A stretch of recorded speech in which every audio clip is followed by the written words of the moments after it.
Halo, di video ini saya akan membandingkan antara Stream Deck dan alternatif yang lebih murah.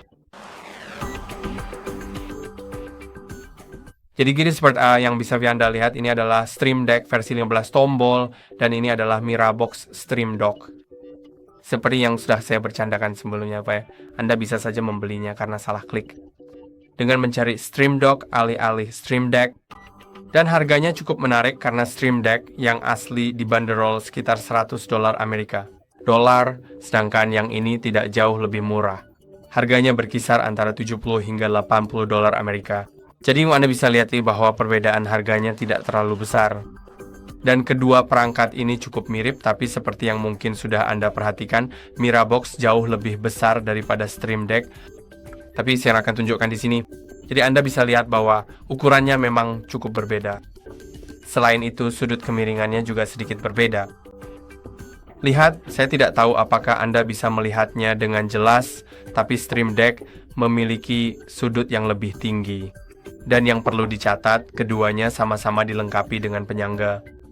Jadi pertama, saya akan tunjukkan penyangga Mirabox. Ini dia penyangganya. Kualitasnya cukup murahan. Tapi keren juga karena Anda bisa mengatur sudutnya di sini dan melakukan berbagai hal. Anda bisa mengaturnya seperti ini atau membuat sudutnya lebih besar lagi atau memilih engsel yang lebih kecil ini. Dan juga bisa disolder menjadi sudut yang lebih rendah atau lebih tinggi tergantung preferensi Anda. Menurut saya ini keren, tapi kualitasnya tidak sebagus Zoom Deck yang akan saya tunjukkan sebentar lagi. Tapi mari kita letakkan di penyangganya. Anda bisa lihat sendiri. Bagi sebagian orang, ini tentu sudah cukup baik. Tapi kalau Anda ingin memindahkannya, saya akan memindahkannya, maka alat ini akan terjatuh. Jadi saya sebenarnya kurang suka. Saya tahu ini hal kecil, sangat sepele, tapi bagi sebagian orang ini bisa jadi sesuatu yang penting. Kualitas pembuatannya bisa Anda lihat, alat ini mudah bergerak. Jika Anda menekan sesuatu, alat ini bisa langsung terlempar, dan Anda bahkan tidak perlu menekannya terlalu keras. Sedangkan pada Stream Deck, penyangganya sudah termasuk. Kualitasnya jauh lebih baik, jauh lebih berat, yang mana penting untuk perangkat yang seharusnya tidak mudah bergeser di meja Anda. Selain itu, ada bantalan seperti ini. Saya tidak ingin melepas lapisan pelindungnya sekarang, tapi jika Anda melepas pelindungnya, maka alat ini seharusnya tidak akan mudah bergerak di atas meja. Dan penyangganya menempel dengan magnet. Magnetnya memang tidak terlalu kuat, tapi menurut saya cukup kuat untuk menahan perangkat ini dengan baik, asalkan Anda meletakkannya dengan benar. Dan ya, sekarang memang mudah bergeser, tapi saya belum melepas lapisan pelindungnya. Sama juga punya Stream Deck lain di meja yang saya gunakan setiap hari, dan saya sudah melepas pelindungnya, dan memang tidak bergerak di atas meja saat saya tekan, tapi saya tetap bisa mengangkatnya dengan mudah. Alat ini tidak menempel di meja, hanya saja tidak mudah bergeser. Jadi menurut saya ini cukup bagus. Dan dengan Mirabox Anda bisa melihat. Di sini kita punya semacam bantalan karet, tapi saya selalu memikirkan soal harga, soal perbedaan harga yang sebenarnya tidak terlalu besar. Itu saja sudah tidak masuk akal bagi saya. Kenapa Anda memilih perangkat ini? Tapi saya juga akan membahasnya nanti karena masih banyak kekurangan lainnya. Tapi mungkin saja ada orang yang lebih suka tombol, yang lebih besar, terserah. Saya akan melepas dudukannya dan mari kita hubungkan keduanya ke komputer. Saya tidak akan menghubungkan keduanya sekaligus, tapi mari kita sambungkan Stream Deck terlebih dahulu, supaya nanti kita punya titik acuan. Jadi saya akan menghubungkannya ke Mac, dan untuk memastikan saja, saya sudah menghubungkannya ke Mac dan Windows, serta menguji keduanya di kedua sistem operasi ini, dan di Windows keduanya bekerja lebih baik. Tapi menurut saya, jika Anda menggunakan Stream Deck, kemungkinan besar Anda sedang streaming atau merekam sesuatu, dan kemungkinan besar Anda melakukannya di Windows. Karena memang fungsinya utama adalah untuk bermain, sering digunakan untuk bermain game. Tentu saja terkadang Anda mungkin ingin melakukan hal lain dengannya, jadi sangat bagus jika memiliki kompatibilitas dengan Mac. Namun mari kita lihat deck streamingnya terlebih dahulu. Jadi saya akan menghubungkannya ke Mac saya.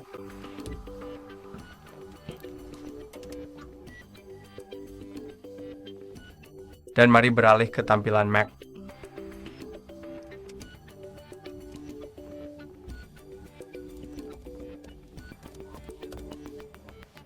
Ini adalah perangkat lunak Stream Deck. Yang ini di sebelah kanan sini. Dan seperti yang bisa kita lihat, ini cukup mirip dengan Mirabox yang akan saya bahas sebentar lagi. Tetapi ini yang berupa Redpad aturan default bawaan.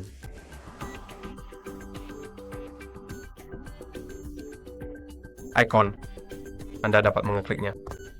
Dan dengan pengubah halaman ini, Anda dapat melihat bahwa tertulis ini tidak dapat diklik. Maksud saya, yang di sini tidak dapat diklik. Hanya saja di komputer dan di stream tertulis bahwa Anda bisa menambahkan lebih banyak aksi menggunakan halaman, profil, dan folder. Dan memang ada beberapa folder. Nah, jadi jika Anda lihat di sini, ini adalah folder aplikasi dan menampilkan beberapa aplikasi. Tentu saja Anda bisa mengedit semuanya.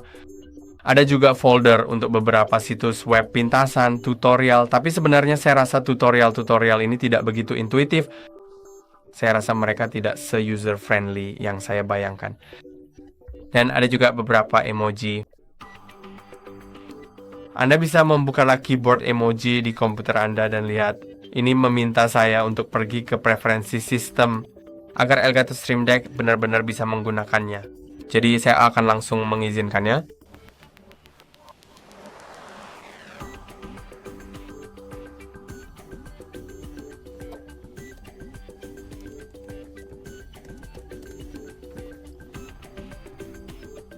Dan sekarang sebenarnya tidak tertulis di Stream Deck, tapi saya seharusnya menutup aplikasi sepenuhnya.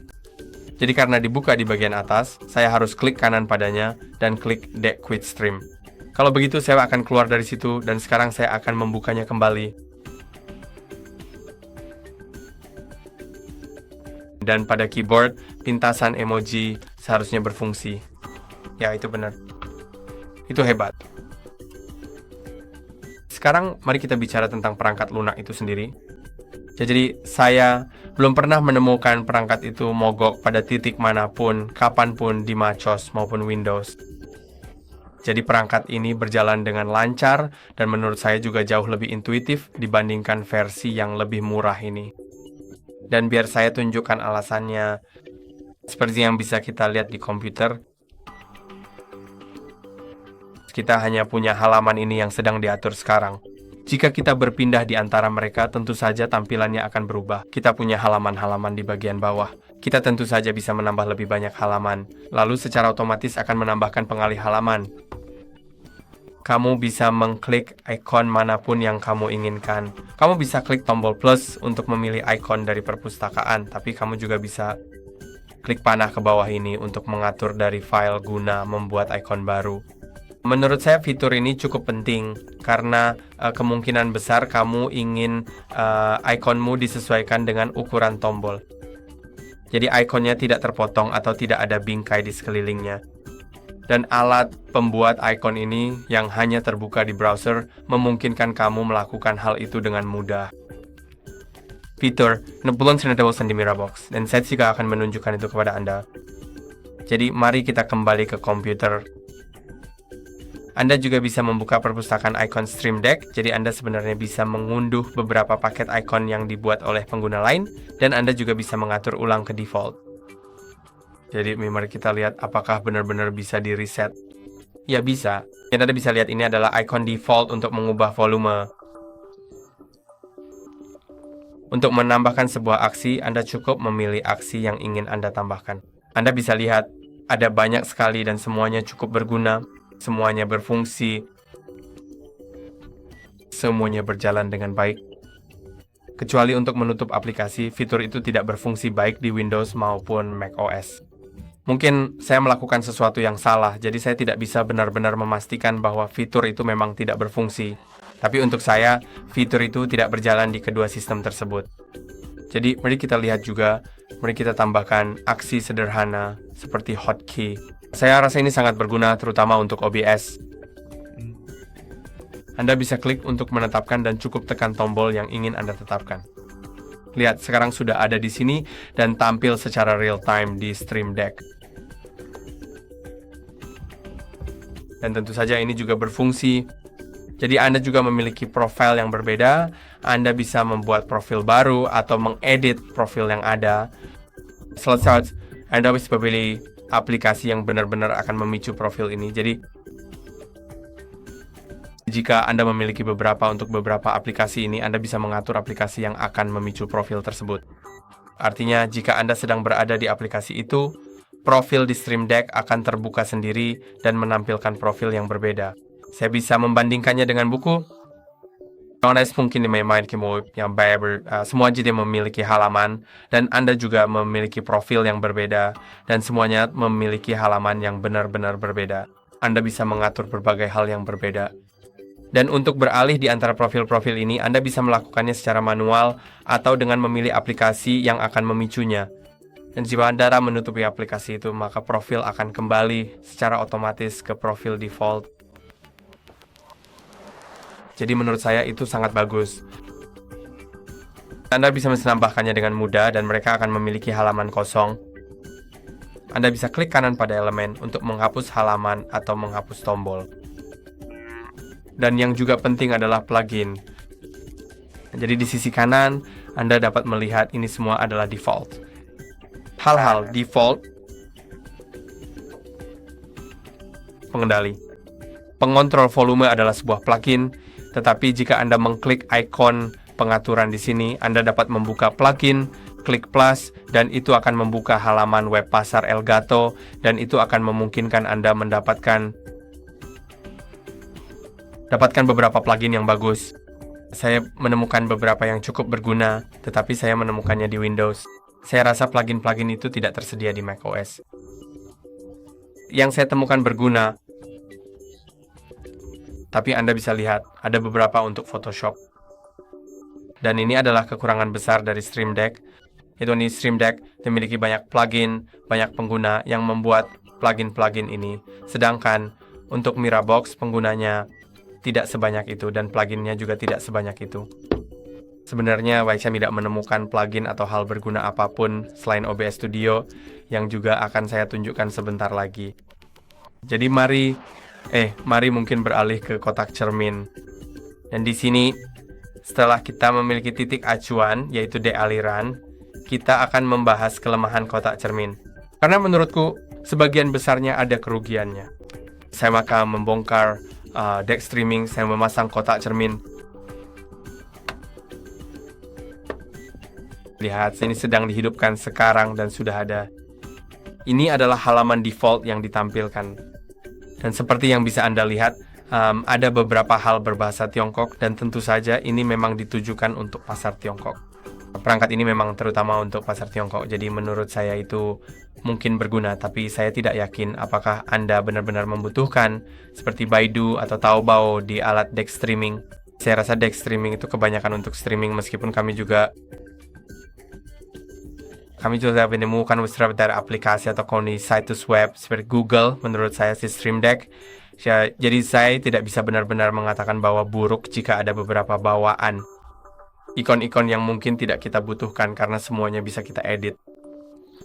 Dan sekarang kembali ke perangkat ini, karena jika saya perbesar, Anda akan melihat kualitas layarnya. Layarnya sendiri tidak memiliki resolusi yang buruk, tapi menurut saya ada sesuatu pada prosesornya yang membuat kualitasnya seperti itu.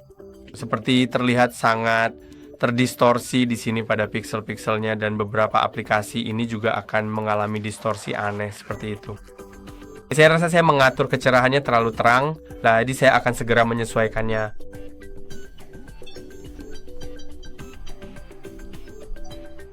Ya, sekarang saya rasa Anda bisa melihat distorsi-distorsi ini. Saya tahu bahwa ini adalah ikon animasi, jadi mungkin ini memang kesalahan dari ikon-ikon itu sendiri. Tapi sebentar lagi akan saya tunjukkan bahwa distorsi ini juga muncul pada beberapa ikon yang tidak animasi. Sekali lagi saya juga berpikir mereka bisa melakukan yang lebih baik. Mereka bisa saja mengunggah ikon dengan kualitas yang lebih baik. Sekarang jika saya memperkecil tampilan, saya akan menunjukkan halaman berikutnya. Di situ ada informasi cuaca dari Beijing dan Shenzhen. Secara default, ya Anda juga bisa mengubah wilayahnya, saya rasa. Lalu ini adalah tanggal di Beijing dan Shenzhen. Anda bisa mengkliknya untuk mengubah, seperti beralih antara hari, tanggal lengkap, dan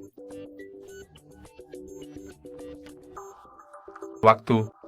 Lalu ada juga kalender dan beberapa hal lainnya. Catatan dan pengingat ini tidak berfungsi di Mac. Kadang-kadang mereka melakukannya di Windows, tetapi tidak pernah di Mac. Jadi ini seperti pengatur waktu. Sebenarnya saya tidak menghentikannya. Dan beberapa hitungan mundur dari 1 menit. Kemudian Anda dapat mengubah kecerahan dock aliran ini. Itu juga bagus. Saya tidak tahu mengapa Anda memerlukan Apple macOS di dock streaming, tetapi tidak apa-apa. Jangan pedulikan ikon-ikon ini di sini. Saya tak hanya menguji beberapa hal. Tapi ini secara umum disebut seperti ikon bilah sentuh, karena Anda tahu ada beberapa model MacBook yang memang dilengkapi dengan bilah sentuh yang inovatif. Dan ikon bilah sentuh ini adalah halaman default yang sering ditemukan di sistem operasi macOS dan juga di Windows. Saya tidak begitu mengerti hal itu. Tapi ya, beberapa ikon ini tidak berfungsi sama sekali. Dan jika Anda dapat melihat mundurnya, seperti bagian belakang, mundurnya, atau maksudku, memutar mundur, mempercepat, atau tombol play pause, kecerahan, volume, ada volume dan sakelar bisu, dan di sini ada icon yang akan langsung membuat laptop saya masuk ke mode tidur. Dan icon tidur itu membuat seluruh aplikasi crash di macOS. Di Windows itu sama sekali tidak berfungsi, tidak melakukan apa-apa. Tapi di Mac itu membuat seluruh sistem crash. Maksud saya bukan seluruh sistem, tapi aplikasinya. Jadi seperti yang mungkin Anda perhatikan, baik Stream Dock maupun aplikasi Stream Dock terbuka di bilah atas sebagai ekstensi, bukan sebagai aplikasi di bilah bawah. Dan entah bagaimana saya bisa memahami itu karena aplikasi-aplikasi ini seharusnya tidak ditutup agar perangkat dapat berfungsi dengan baik. Tapi menurut saya, mereka bisa melakukannya dengan lebih baik. Ada beberapa produsen aplikasi lain yang bisa melakukannya tanpa aplikasi harus selalu ditampilkan di bagian atas. Dan masalahnya adalah ketika aplikasi ini mengalami freeze, aplikasi Stream Dock mengalami freeze, lalu jika saya mengarahkan kursor ke aplikasi itu, aplikasi tersebut sedang memuat dan tidak bisa selesai memuat. Lalu jika saya mengarahkan kursor ke aplikasi Stream Dock di bilah atas, aplikasi itu juga sedang memuat, jadi saya tidak bisa langsung mengkliknya untuk keluar. Lalu saya juga ingin, saya tidak bisa klik kanan pada aplikasi like di bagian bawah, karena aplikasi itu juga tidak ada di sana. Dan saya juga tidak bisa mengklik di bilah atas di sisi kiri. Karena jika saya memfokuskan ke aplikasi ini bekerja seperti plugin untuk macOS, bukan seperti aplikasi biasa. Jadi, aplikasi ini tidak menampilkan opsi di bagian atas, yang berarti saya juga tidak bisa menggunakan pintasan seperti option Command Q untuk keluar dari aplikasi. Jadi itu cukup merepotkan, terutama jika aplikasinya agak bermasalah. Dan aplikasi ini cenderung sering crash beberapa kali. Selama pengalaman saya menggunakannya, terutama di Mac, tapi di Windows juga pernah beberapa kali mengalami crash. Namun di Windows, saya sebenarnya bisa menutup aplikasi tersebut karena aplikasi itu muncul di sistem tray di bilah bawah. Jadi saya bisa langsung menutupnya atau masuk ke Task Manager dan menutupnya dengan mudah. Di Mac, hal itu sedikit lebih sulit karena Mac memang memiliki perangkat lunak yang berbeda. Dan saya rasa para produsen seharusnya membuat program mereka disesuaikan untuk macOS maupun Windows, bukan hanya untuk Windows saja. Lalu menyalinnya ke macOS hanya dengan bahasa yang berbeda. Jadi juga masalah dengan aplikasi ini, saya rasa saya sudah menyebutkan bahwa sebagian besar tombol di sini tidak berfungsi. Selain itu, membuka aplikasi juga tidak berfungsi, dan sebagian besar fitur lainnya di sini juga tidak berjalan. Catatan, mereka sama sekali tidak melakukan apa-apa. Saya akan mengklik catatan di perangkat saya. Kamu bisa lihat, itu hanya membuka jendela hitam dan tidak melakukan apa-apa lagi. Pengingat juga melakukan hal yang persis sama. Di Windows, fitur ini berfungsi omong-omong. Lalu kamu bisa lihat ada beberapa hal yang mungkin berguna seperti pencarian cuaca, kalender, atau juga opsi waktu.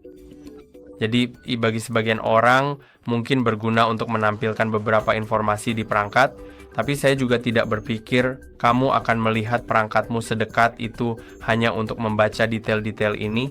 Kamu mungkin juga bisa melihatnya di laptop atau PC-mu. Dan hal lain yang mengganggu saya dari perangkat ini adalah aplikasinya sama sekali tidak intuitif. Saya juga sudah menyebutkan bahwa tidak ada plugin dan kamu harus mendasarkan seluruh penggunaanmu hanya pada beberapa sangat sedikit plugin yang tersedia. Sebagian besar dari mereka sebenarnya tidak terlalu berguna, dan kalaupun berguna biasanya sering bermasalah atau rusak. Kamu bisa lihat seperti untuk Word atau semacamnya aksi-aksi PowerPoint. Lalu ada 3ds Max atau Final Cut yang kelihatannya bagus. Saya belum mencoba yang itu karena saya tidak menggunakan program-program tersebut setiap hari. Dan kemudian plugin OBS Studio itu semacam bisa berjalan. Kamu tahu memang ada beberapa, tapi perpustakaannya tidak sebesar Elgato, karena Elgato punya banyak pengguna yang benar-benar membuat plugin-plugin itu. Dan kamu juga punya tutorial di sini. Dan juga ada scene. Tapi di sini hampir tidak ada apa-apa. Oke. Lupakan itu dan juga ikon-ikon. Tapi yang sebenarnya cukup mengganggu saya dari aplikasi ini adalah soal intuitivitasnya. Jadi kamu bisa lihat profil-profilnya. Saya sendiri tidak benar-benar tahu apakah ini profil atau halaman. Karena kamu bisa berpindah di antara mereka langsung di perangkatnya dengan tombol ini. Jadi kamu bisa berputar melalui profil-profil ini. Tapi saya tahu di sini juga ada halaman-halaman yang sebagian besar kosong. Jadi jika kamu menambahkan sesuatu ke seperti halaman ini, maka kamu sebenarnya tidak bisa melakukan apa-apa kecuali kamu menambahkan pengalih halaman. Yang juga saya tidak tahu di mana letaknya karena rasanya tidak ada. Sebenarnya saya tidak mau letakkan di sini karena itu akan berpindah antar profil saya, tapi saya akan menggantinya di sini sekarang. Jika saya mengklik pada Stream Deck, itu akan berpindah di antara halaman-halaman ini. Tapi ini terlalu merepotkan, menurut saya ini sama sekali tidak praktis. Sebenarnya, pabrikan juga bisa saja membuatnya seperti itu. Pengalih halaman mereka adalah dirinya sendiri dan profilnya mungkin hanya memiliki seperti penanda bahwa itu adalah profil bukan halaman, karena sangat penting untuk membedakan antara profil dan halaman, karena profil bisa dipicu secara otomatis dengan membuka aplikasi tertentu, seperti yang sudah saya jelaskan saat membahas tentang Stream Deck. Dan halaman itu hanya ada di dalam satu profil. Jadi menurut saya seharusnya bisa dibuat pembedaan yang lebih baik, sehingga saya tidak perlu bingung. Melihat begitu detail ke dalam aplikasi itu begitu lama hanya untuk memahami semua fungsi ini. Dan kamu tahu, saya juga pengguna baru untuk Stream Deck. Bukan berarti saya sudah terbiasa dengan Stream Deck dan hanya sulit bagi saya untuk beralih ke sesuatu yang lain. Tidak. Saya telah menguji kedua perangkat ini dalam waktu yang sama, dan Stream Deck memiliki lebih banyak fungsi, lebih banyak plugin, intuitivitas aplikasi yang lebih baik, dan kualitas yang lebih baik. Jadi kesimpulannya, kedua perangkat ini memiliki harga yang hampir sama. Kalau perbedaannya sekitar $100, mungkin saya akan mempertimbangkan perangkat yang lebih murah. Tapi karena selisihnya hanya sekitar $20, saya bahkan tidak akan mempertimbangkan untuk membeli alternatif yang lebih murah. Menurut saya itu tidak sepadan. Tapi mungkin untuk beberapa streamer pemula, jika kamu benar-benar ingin menghemat sedikit uang, jadi saya juga suka menghemat uang. Tapi dalam kasus ini, saya tidak akan memilih perangkat yang lebih murah hanya untuk menghemat sedikit uang, karena saya juga tidak tahu soal daya tahan perangkat ini. Kamu tahu sendiri, Stream Deck itu populer dan kita tahu mereka tahan lama, sedangkan Mirabox itu bukan yang terbaik.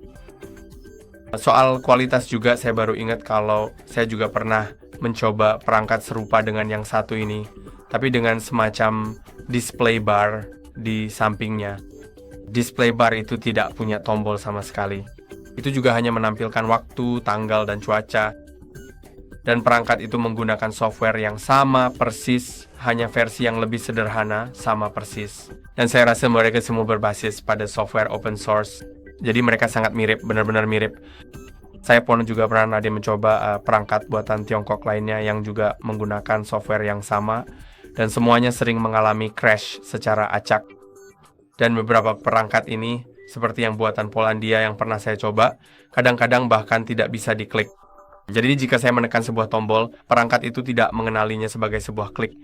Dan kita tahu bahwa pada Stream Deck yang asli, perangkat itu selalu mengenali kliknya.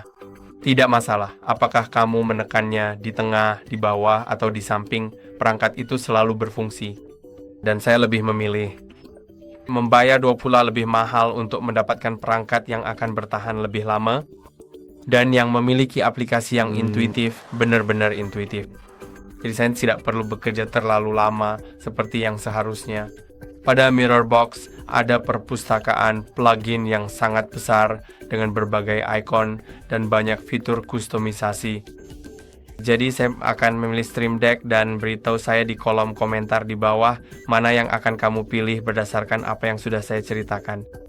Dan kamu juga bisa melakukan riset sendiri dan beritahu saya mana yang lebih cocok untukmu.